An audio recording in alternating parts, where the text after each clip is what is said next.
June ತಿಂಗಳಲ್ಲಿ ವೃಶ್ಚಿಕ ರಾಶಿಯವರ ಭವಿಷ್ಯವನ್ನ ನಾವು ನೋಡಿದಾಗ ಏನು ಗುರುಗಳೇ, ಕಾಯಿಲೆ ಮೇಲೆ ಕಾಯಿಲೆ ಬಹಳಷ್ಟು, ಅದರಲ್ಲೂ 35-40 ವರ್ಷದ ಮೇಲಾಗಿರ್ತಕ್ಕಂಥವರಿಗೆ ಶರ್ಕರ ವ್ಯಾಧಿ, ಅರ್ಬುದ, ರಕ್ತ ಪಿತ್ತಾದಿ, ಅದರಲ್ಲೂ ಎಷ್ಟೋ ಜನ ಅಂಗಾಂಗಗಳನ್ನ ಸಡಿಲ ಮಾಡ್ಕೊಳ್ತಕ್ಕಂಥದ್ದು, ಅಂದ್ರೆ ಎಲ್ಲೋ ಒಂದು ಕಡೆ ಎಲ್ಲೋ ಬೀಳೋದು ಅಥವಾ ಆಕ್ಸಿಡೆಂಟ್ ಆಗುವುದು, ಅಪಘಾತಗಳಾಗ್ತಕ್ಕಂಥದ್ದು ಅಥವಾ ಸರ್ಜರಿ ಆಗ್ತಕ್ಕಂಥದ್ದು ಅಥವಾ ನೇತ್ರ ಸರ್ಜರಿ ಆಗ್ತಕ್ಕಂಥದ್ದು. ಯಾಕೆ ಗುರುಗಳೇ ಈ ವೃಶ್ಚಿಕ ರಾಶಿಯವರಿಗೆ ಇಷ್ಟೊಂದು ಸಮಸ್ಯೆಗಳು ಅಂತಕ್ಕಂಥದ್ದು ಬರ್ತಾ ಇದೆ?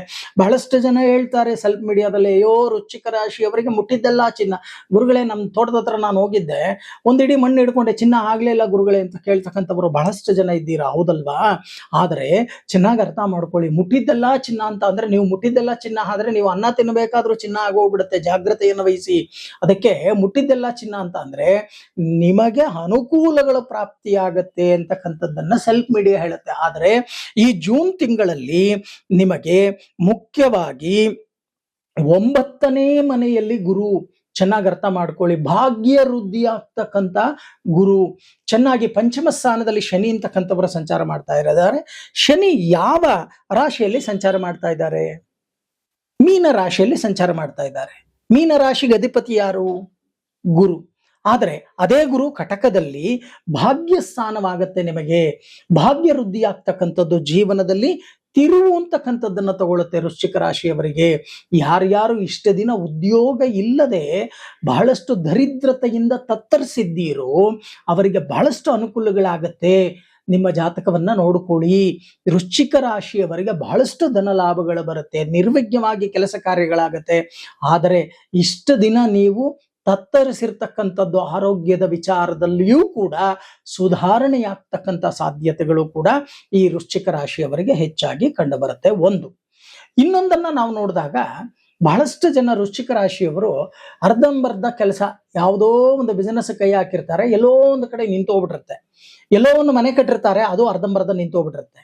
ಎಲ್ಲೋ ವೆಹಿಕಲ್ ತಗೋಬೇಕು ಅಂತ ಹೇಳಿ ಯಾವುದೋ ಲೋನ್ಗೆ ಅಪ್ಲೈ ಮಾಡಿರ್ತಾರೆ, ಡೌನ್ ಪೇಮೆಂಟ್ ಮಾಡಿರ್ತಾರೆ, ಅಲ್ಲೂ ಕೂಡ ಲೋನ್ ಸ್ಯಾಂಕ್ಷನ್ ಆಗದೆ ನಿಂತೋಗ್ಬಿಡುತ್ತೆ.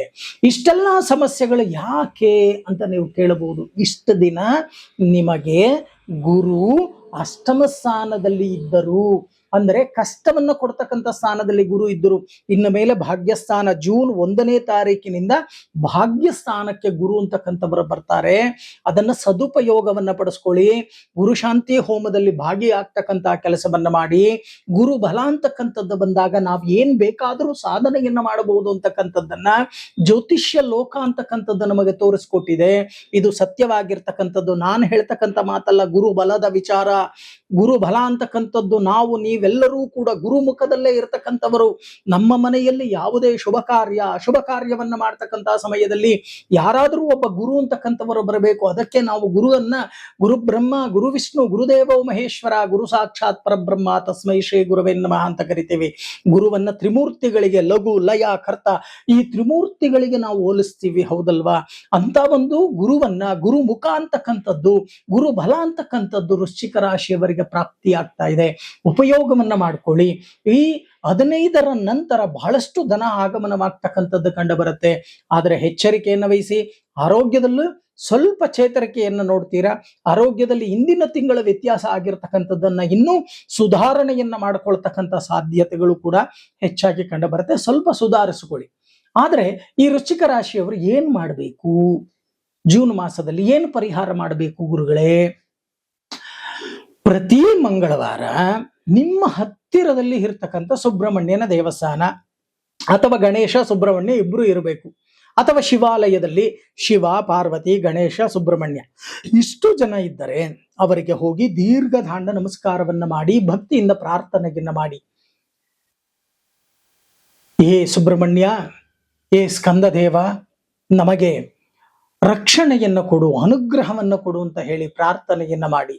ಆ ಶಿವಾಲಯಕ್ಕೆ ನೀವೇನಾದರೂ ಹೋದರೆ ಮರಿಬೇಡಿ, ದಕ್ಷಿಣಾಭಿಮುಖವಾಗಿರ್ತಕ್ಕಂಥ ದಕ್ಷಿಣಾಮೂರ್ತಿಗೆ ಹಳದಿ ಪುಷ್ಪದಲ್ಲಿ ಅರ್ಚನೆಯನ್ನ ಮಾಡಿ ದೀರ್ಘದಾಂಡ ನಮಸ್ಕಾರವನ್ನ ಮಾಡ್ತಕ್ಕಂಥ ಕೆಲಸವನ್ನ ಮಾಡಿ ಅನುಕೂಲಗಳು ಪ್ರಾಪ್ತಿಯಾಗತ್ತೆ.